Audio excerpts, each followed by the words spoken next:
Stop. If you sign that, you won't own your company anymore. The sentence didn't echo, it cut, clean and precise, like something that didn't belong in that room, and for a split second, no one moved. Then the laughter came.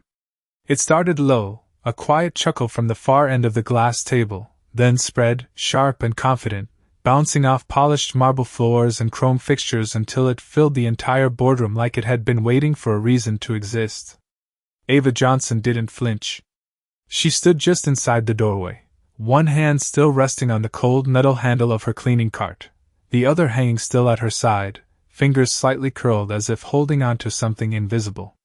The overhead lights reflected off the freshly wiped surface behind her, catching the faint streaks she hadn't had time to finish, and for a moment, her own reflection stared back at her from the glass wall across the room, small, out of place, framed by suits that cost more than everything she owned combined. Richard Coleman leaned back in his chair, slow, deliberate, the kind of movement that said he had never once been rushed in his life. His silver cufflinks caught the light as he folded his hands, eyes settling on her with a mixture of amusement and something colder, something practiced. "Did you just interrupt a 9-figure deal?" he said, voice smooth, almost curious. "To give legal advice?" Another wave of laughter rolled through the room, louder this time, more confident, as if his words had given permission for it to grow. Someone tapped their pen against a tablet. Another leaned over to whisper something that sparked a fresh round of smirks.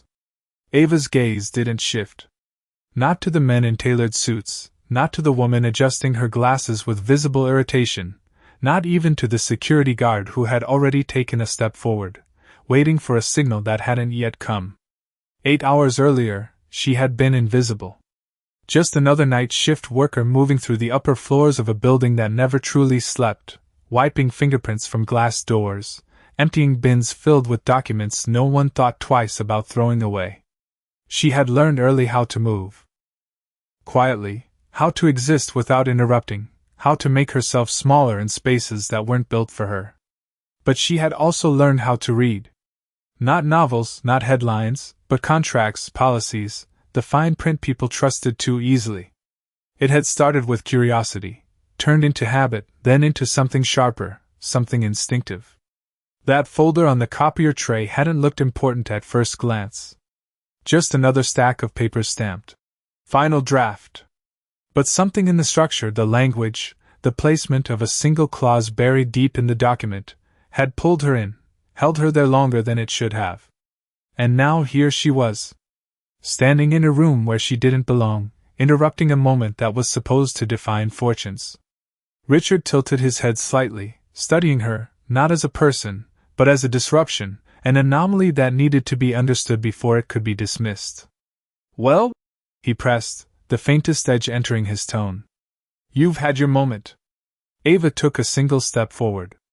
The wheels of her cart squeaked softly behind her, the only sound in a room that had suddenly grown too quiet, the laughter fading not because it was finished, but because something underneath it had shifted.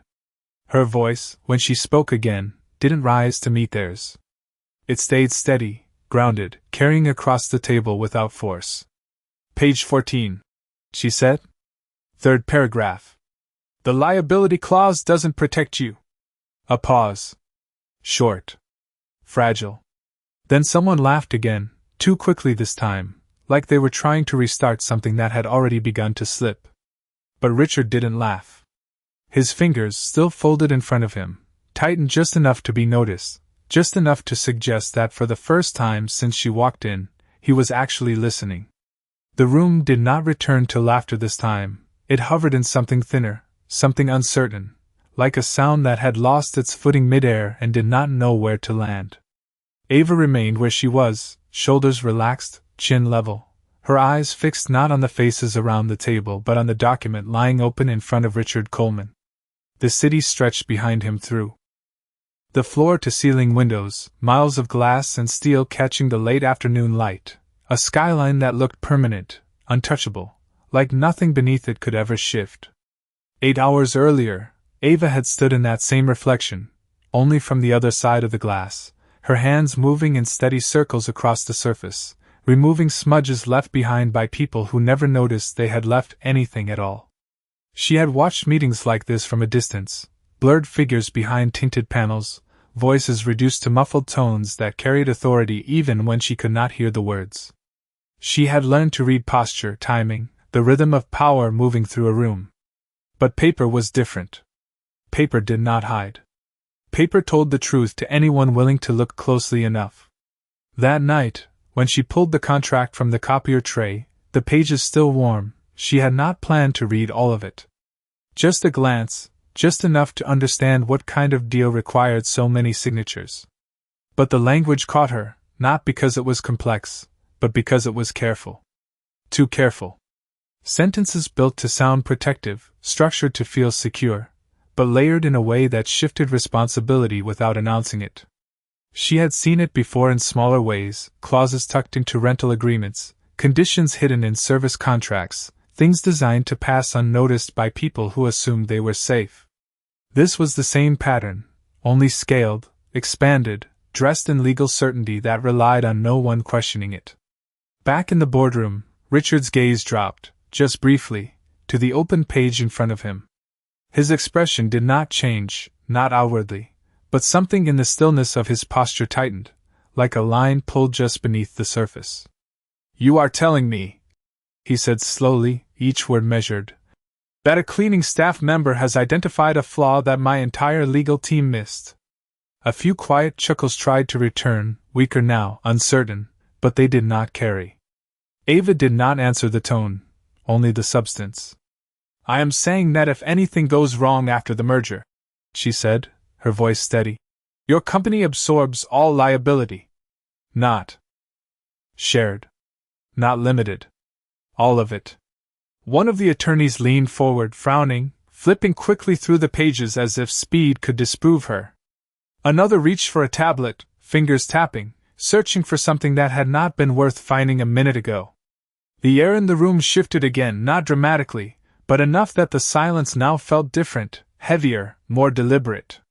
Richard's pen, still resting between his fingers, lowered a fraction of an inch toward the paper, then stopped. The motion was small, almost invisible, but final in its hesitation. He did not look at Ava this time. He looked at the document. Really looked. And for the first time since she had spoken, the room was not reacting to her presence. It was reacting to the possibility that she might be right. The shift did not announce itself with sound, it showed in the details, in the way chairs stopped creaking, in the way fingers paused mid-scroll, in the way the room seemed to lean, almost imperceptibly, toward the document now resting under Richard Coleman's hand. One of the senior attorneys cleared his throat, a soft, uncertain sound that felt out of place in a room built on certainty. "It is a standard liability distribution structure," he said, though the confidence in his voice did not fully arrive with the words. He flipped to page 14, scanning faster now, his eyes moving not with authority but with urgency, as if trying to outrun something already catching up. Across the table, another executive adjusted her glasses, leaning in closer, lips pressed in, her pen tapping once against the margin before going still. Ava remained where she stood, the faint hum of the ventilation system filling the space between breaths, her cleaning cart behind her untouched, a quiet reminder of where she was supposed to be and what she was supposed to be doing. Richard's thumb slid along the edge of the paper, stopping exactly where she had said third paragraph, a block of text that looked no different from the rest at first glance, uniform, controlled, professionally dense. He read it once. Then again, slower. The city behind him glowed in the reflection of the glass, late afternoon. Light stretching long across the skyline, but inside the room, time felt tighter, compressed into the narrow space between one line of text and the next. "Explain it," he said, not looking up, his voice quieter now, not for effect, but because something in him had shifted from dismissal to calculation. Ava took a step forward, just enough that her voice would carry without effort. "The language suggests shared responsibility," she said, her tone even, grounded. "But the structure moves full liability to your company after execution. It is written to appear balanced, but it is not." A pause followed, longer this time, not empty but heavy with recognition beginning to form. The attorney who had spoken earlier stopped flipping pages altogether, his hand resting flat against the document, as if holding it in place could change what was written there. Another executive leaned back slowly, the confidence in his posture draining into something quieter, more cautious. Richard's pen lowered another fraction, hovering just above the signature line, close enough to complete the deal, close enough to finalize something that now no longer felt stable. He exhaled once, controlled, measured, then set the pen down. The sound was small, almost nothing, but it landed with weight. No one laughed. No one spoke. Even the faint tapping of devices had stopped. For a moment, the entire room existed in that single decision, suspended between what almost happened and what had just been avoided. Then Richard leaned back, finally lifting his gaze not to the attorneys, not to the executives, but to Ava. There was no amusement there now, no dismissal, only a sharp, searching focus, as if he was seeing her for the first time without the filter of assumption. "Who wrote this clause?" he asked, the question directed to the room, but the silence that followed answered more than any voice could. Across the table, a representative from the opposing firm shifted slightly, his posture tightening, his expression carefully neutral, but the tension had already surfaced, visible in the way his jaw set just a little too firmly. The balance had changed. Not loudly, not dramatically, but completely. And in the reflection of the glass wall, Ava could see it, the room that had laughed at her only minutes ago now holding its breath, waiting for what came next. No one answered immediately. The silence stretched just long enough to become uncomfortable, then long enough to become revealing. Across the table, the representative from the opposing firm shifted again, this time more visibly, his fingers aligning the edge of his folder with deliberate care, as if precision in movement could compensate for what had just surfaced. "It is a standard insertion," he said finally, his voice controlled, measured, but lacking the earlier ease. "Nothing outside normal structuring." Richard did not respond right away. His gaze remained fixed, not on the man speaking, but on the document itself, his eyes tracing the clause again as if each word now carried a different weight than it had minutes before. The room waited. Then, slowly, Richard leaned forward, elbows resting lightly on the table, his hands folding together in front of him, no longer relaxed, no longer performative. "Standard," he repeated, not as agreement, but as examination. The single word hung there, quiet, sharp. One of the attorneys on Richard's side cleared his throat again, this time more firmly, sliding the document closer to himself. "If we reinterpret the clause in context," he began, but his sentence did not complete. His eyes had stopped moving. He read it again. Then a third time, slower, his brow tightening, the confidence that had anchored his posture beginning to dissolve into something far less certain. "This shifts post-signature exposure entirely," he said, almost to himself, the words escaping before he could frame them more carefully. That was enough. The air in the room changed completely. Not gradually. Not subtly. Completely. The executives who had been leaning back now leaned forward. Tablets were set aside. Pens stopped moving. Attention sharpened, focused not on presentation slides or projections, but on a single paragraph that had gone unnoticed until now. Ava did not move. She stood with the same quiet stillness, her presence no longer an interruption, but something else entirely, something that had already altered the direction of the room. Richard lifted his gaze again, this time directly to the opposing representative. "You expect me to sign a document that transfers full liability to my company," he said, his voice calm, but carrying a firmness that did not need volume to command the space. The man across from him opened his mouth, then paused, recalibrating, his earlier composure replaced with careful selection of words. "The intention is mutual protection," he replied, but the phrasing sounded thinner now, less anchored. Richard's eyes did not leave him. "Intention is not what is written," he said.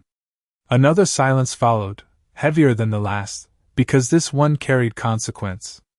A deal that had seemed inevitable only minutes ago now stood on unstable ground, its structure exposed, its balance questioned. At the far end of the table, one of the junior analysts slowly closed his laptop, the soft click echoing more than it should have in the stillness. It felt like a signal, though no one had given one. Richard leaned back again, but the movement was different now, not relaxed, not confident in the same way. It was measured, controlled, as if recalculating an outcome that had already shifted. "We are done here," he said. No raised voice. No dramatic gesture. Just a decision.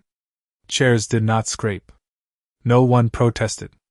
The opposing team gathered their materials with quiet efficiency, but the precision in their movements now carried a trace of urgency, a subtle acknowledgement that something had slipped beyond recovery. The door opened. Closed. The room remained. And in that stillness, with the skyline glowing beyond the glass, the weight of what had just been avoided settled into place, undeniable, irreversible. Richard's gaze moved once more, not to the table, not to the exit, but to Ava, who still stood near the doorway, her cart behind her, her reflection faintly visible in the glass, unchanged in posture, unchanged in expression, yet no longer invisible in any sense of the word. The door had barely finished closing before the room changed again, not with movement this time, but with absence, the kind that lingers after something important. Has just walked out. The skyline outside burned in gold and amber, late afternoon slipping toward evening, but inside, the air felt cooler, sharper, like everything had been reset without anyone agreeing to it. Richard remained seated for a moment longer than expected, his eyes still on the space where the opposing team had been, as if measuring the cost of what had almost happened. Around him, the executives shifted slowly back into motion, chairs adjusting, papers gathering, but no one spoke with the same certainty they had carried earlier. One of the attorneys exhaled quietly, rubbing his temple before looking down at the document again, this time not as something to approve, but as something that had nearly passed through unnoticed. "We missed it," he said, not to anyone in particular, the words low, almost reluctant. Another voice answered, just as soft. "It was designed to be missed." Ava heard it, but did not react. She had already begun to turn, one hand lightly gripping the handle of her cart, the wheels catching the light as she angled it back toward the hallway. The work she had been doing before still waited, the streaks on the glass, the untouched corridor outside, the quiet tasks that did not pause for boardroom decisions or near losses measured in millions of dollars. She took one step. Then another. The sound of the wheels rolling across the polished floor was soft, steady, grounding. "Wait!"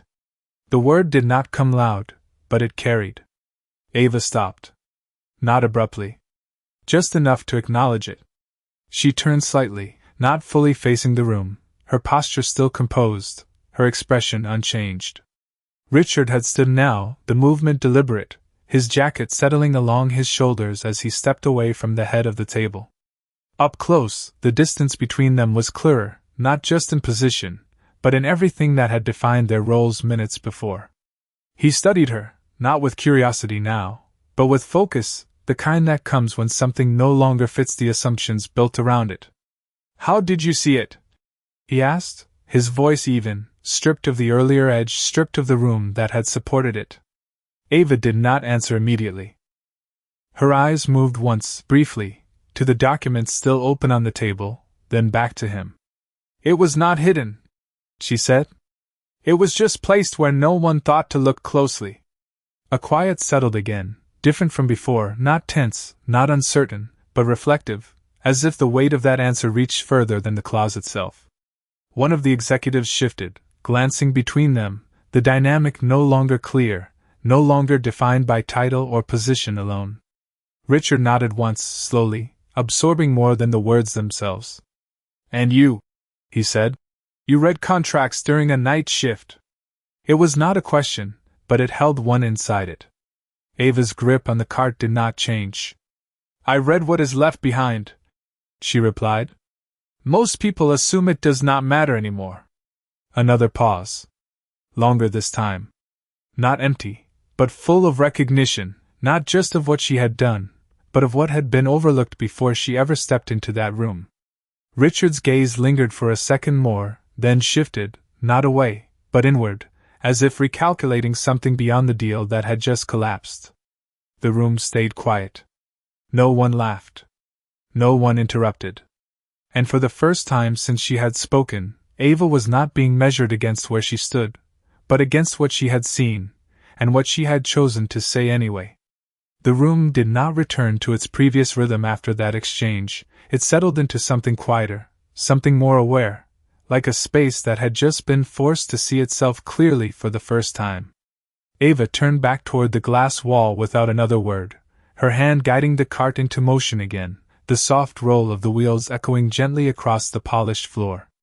The streak she had left unfinished earlier caught the fading light, a thin line running diagonally across the surface, almost invisible unless you knew exactly where to look. She lifted the cloth from the cart, damp, cool against her fingers, and pressed it back to the glass, moving in slow, deliberate circles. The motion was steady, practiced, unchanged from before, but the room behind her was not. Richard did not sit back down. He remained standing where he was, watching not with the authority he carried at the head of the table, but with a kind of stillness that suggested something internal had shifted, something he had not yet put into words. The executives exchanged quiet glances, uncertain now not of the deal, but of the moment, of what had just taken place, and what it meant beyond a single contract. One of them picked up the document again, flipping to the same page, reading the same paragraph, as if repetition might explain how it had been missed. Another leaned back, eyes drifting toward the window, the city outside no longer just a symbol of control, but a reminder of how much depended on what was not seen. Ava did not look at them. Her focus remained on the glass, on the reflection that slowly clarified with each pass of the cloth, the skyline sharpening, the interior of the room becoming more defined, less distorted. The hum of the building filled the silence, low and constant, blending with the distant sounds of elevators and footsteps in the hallway beyond. Richard finally moved, not toward the table, but toward her, his steps measured, quiet, stopping a few feet away, close enough to speak without raising his voice, but not close enough to interrupt the space she held. "You could have said nothing," he said, the words not heavy, not accusatory, just factual, as if he was laying out a piece of the moment he was still trying to understand. Ava paused her movement for a fraction of a second, the cloth resting lightly against the glass, before continuing again, slower now. "Yes," she said. That was all. No explanation. No justification. Just acknowledgement. The simplicity of it settled between them, heavier than anything more complex might have been. Richard's gaze followed the motion of her hand as the last of the streak disappeared, the glass clearing completely, the reflection now sharp, precise, showing both of them standing there, two figures in the same frame, no longer separated by distance or distortion. Behind them, the boardroom remained silent, but it was not empty. It held the weight of recognition, of a mistake that had almost been made, of a voice that had almost been ignored. Ava lowered the cloth, placing it back on the cart with the same care she had used to clean the surface, then adjusted the handle slightly, aligning it before stepping back. The work was done. She did not announce it. She did not look for approval. She simply stood there for a moment, the reflection steady, the light fading just enough to soften the edges of everything in the room. Richard did not speak again. Not yet. But the space between them no longer carried the same imbalance it had before. It held something quieter, something unresolved, waiting, not for permission, but for what would come next. The light outside had shifted again, the gold fading into a cooler blue as the city prepared for evening, and with it, something inside the room settled into clarity that could no longer be undone. Richard's eyes moved from the reflection in the glass back to Ava, not quickly, not reactively, but with intention, as if the moment demanded that he fully see what had been in front of him the entire time. Behind him, one of the senior attorneys stood abruptly, the chair legs brushing softly against the floor, the sound restrained but urgent enough to break the stillness. "We need to run a full audit on every clause in this agreement," he said, already gathering the papers with a focus that had not been there before. Another executive nodded, pushing aside a tablet, leaning in, his voice lower now, more grounded. "Not just this agreement," he added. "All pending deals. If this slipped through..." He did not finish the sentence, but he did not need to. The implication spread through the room, quiet but unmistakable, a realization that the flaw Ava had pointed out was not just a single oversight, but a pattern that could exist elsewhere, hidden in plain sight. Richard turned slightly, absorbing their words, but he did not rejoin them. Not yet. His attention remained where it had shifted, anchored in the space Ava occupied, in the fact that the most critical insight in that room had not come from the people hired to find it. It had come from someone no one had considered part of the conversation. "Stop everything," he said finally, his voice carrying now, not louder but firmer, cutting cleanly through the low discussion that had begun to build. The room responded immediately, not out of habit, but out of recognition. Laptops closed. Hands stilled. The momentum of business halted, suspended by a single decision that now felt necessary, unavoidable.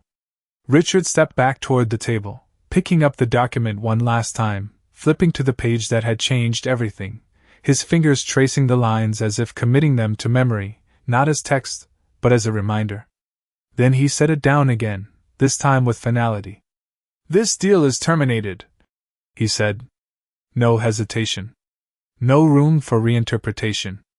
Across the room, one of the executives exhaled slowly, the sound carrying relief and tension at once, as if something heavy had just been set down after being carried too far. Another shook his head slightly, not in disagreement, but in disbelief at how close they had come. The boardroom, once filled with certainty, now held a different kind of understanding, one that did not come from control, but from correction. Ava remained still, her hands resting lightly on the cart handle, her posture unchanged, as if none of this required acknowledgement. But the room had already shifted around her. Richard turned back again, this time fully, closing the distance between them by a single step, enough to stand within the same space without the separation of the table or the room's structure. "You did not just stop a bad deal," he said, his voice quieter again, but carrying something deeper now, something closer to respect than authority. "You exposed a blind spot." The word settled, not as praise, not as compensation, but as recognition, the kind that could not be undone once spoken. Ava did not respond immediately. Her eyes moved once more to the glass, to the reflection that now showed a room no longer divided by certainty and dismissal, but by something more honest, more balanced. "It was always there," she said. "Someone just had to look." And this time, no one laughed. No one looked away. The room held that truth in full silence, because there was nothing left to argue, nothing left to dismiss, only the quiet realization that everything had changed the moment someone they overlooked decided to speak. No one moved to leave immediately after the decision was spoken, as if stepping out too quickly would break something that had just been rebuilt in silence. The boardroom remained still, but it was no longer tense, it carried a different weight now, one that came from understanding rather than pressure. Richard stood where he was for a moment longer, then reached toward the table, not for the contract, but for something smaller, a thin leather folder that had been sitting untouched near the edge. He opened it briefly, glanced down, then closed it again, the motion quiet, deliberate. Across the room, the executives had begun to shift again, but slower this time, more thoughtful, as if each movement now carried awareness of what had almost been overlooked. Ava adjusted the handle of her cart once more, her fingers aligning it out of habit rather than necessity, then turned slightly toward the door, ready to return to the hallway where the work continued without interruption. "Ava!" Her name stopped her again, but this time it did not feel like a command. She turned fully now, facing him, the space between them no longer defined by roles, but by something simpler, something more direct. Richard walked the last few steps toward her, the distance closing without hesitation, his posture no longer framed by the authority of the table behind him, but by the decision he had already made. He held out the folder, not abruptly, not as an order, but as an offering that required acknowledgement. Ava looked at it, then at him, her expression steady, unreadable, waiting. "This is not about a reward," he said, his voice even, grounded, stripped of anything performative. "And it is not about what just happened in that room." He paused, just long enough to ensure the words carried clearly. It is about not wasting something that should have been seen long before today. The room remained quiet behind them, but attention had shifted again, drawn not by power, but by the weight of what was being said without excess. Ava did not reach for the folder immediately.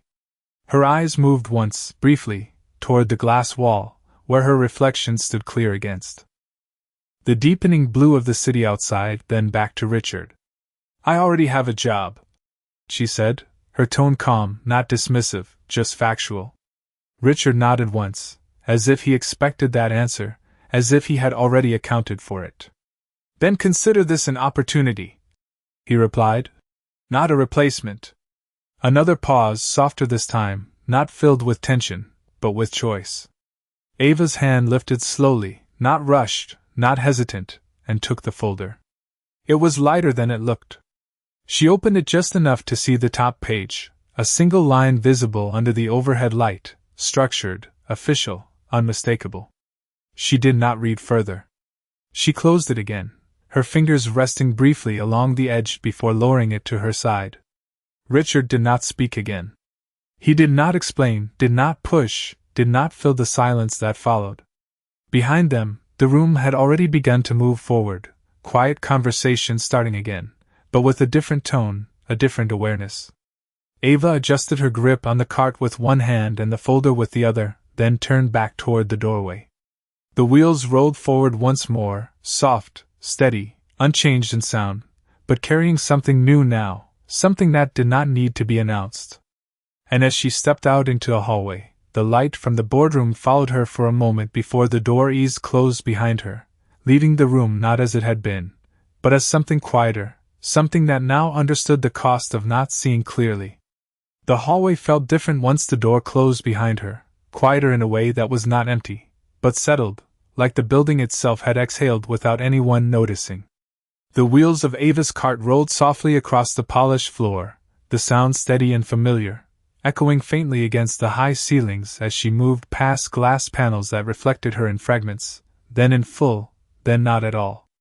The folder rested lightly in her hand, its weight barely there, yet present enough to remind her of what had shifted without changing the rhythm of her steps.